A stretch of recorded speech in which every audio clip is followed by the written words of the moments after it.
Hey there, welcome to my office and to the second Vocations Brigade Newsletter. The goal of these newsletters is to bring together ideas, tips, and tricks that other vocations ministry teams are using so that you can adapt them and adopt them in whatever way makes sense at your place in your parish with your team.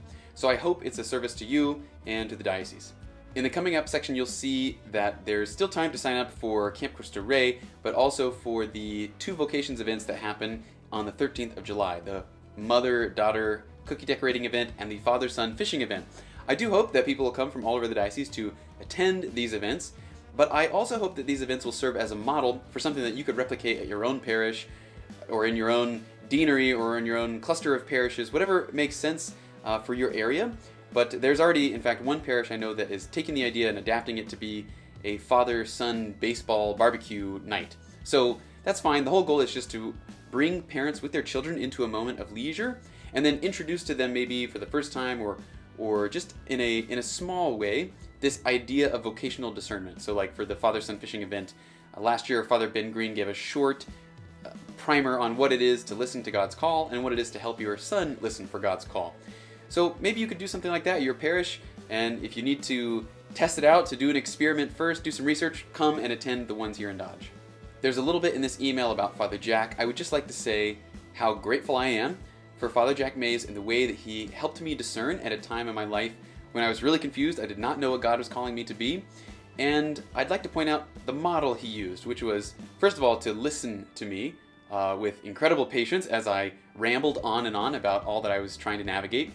And then secondarily, to ask me authentic, honest questions that needed to be asked to prompt me to think more clearly, to pray more earnestly. And then when it was right, he gave certain guides. He gave certain direction. I think this model can be employed by all of us who are baptized, who have young people under our influence or in our realm, to listen to them, to ask them questions, to help them see maybe a little more clearly, and then to point them in certain directions, to proclaim the gospel to them in the particularities of their own life. So again, I'm super grateful for all that Father Jack did for me in that crucial stage in my vocational discernment, and I'm hoping that that's something that is going on all over the diocese and continues to be built up more and more.